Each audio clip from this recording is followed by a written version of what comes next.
இப்போ இருக்கிற இதில் வந்து டிஎம்கே வந்து ஒரு தெளிவான ஒரு கட்சினா டிஎம்கே. இப்போ இருக்க டிவிகே ஆகட்டும், எதுவாக இருந்தாலும் ஆகட்டும், டிஎம்கே வந்து எனக்கு தெரிஞ்ச இப்போ நானும் விஜய் ரசிகர் தான். நான் அவரோட பேச்சு ஒரு தெளிவு இல்லை, அவரோட அரசியலே தெளிவு இல்லை. இப்போ கூட கரூரில் 41 பேர் செத்து போயிருக்காங்க. ஆனால் அதில் கூட என்ன பண்ணியிருக்காங்கன்னா, ஒரு ஒரு ரூம் போட்டு இருந்து என்ன ஏதுன்னு பார்த்துட்டு போயிருந்தா ஒரு தலைவருக்குன்னு அழகு. எதுவுமே கிடையாது.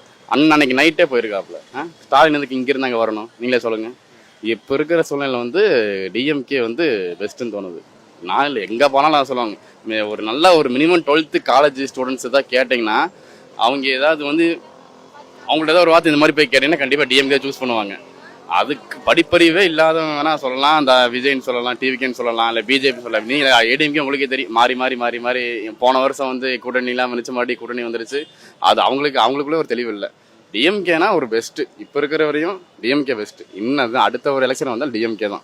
எங்கள் ஏரியா ஃபுல்லாக சைட்லாம் ஃபுல்லாக டிஎம்கே தான். என்னதான் நீங்கள் வந்து ஓட்டுக்கு 10,000 கொடுத்தாலும் 20,000 கொடுத்தாலும் கரெக்டான தலைவர் தான் பார்ப்பாங்க. இவ்வளோ கொடுக்குறேன், அது இதெல்லாம் பார்க்க போனேன். கரெக்டான தலைவர் தான் பார்ப்பாங்க. டிஎம்கே வந்து பெஸ்ட்டு, அவ்வளோதான்.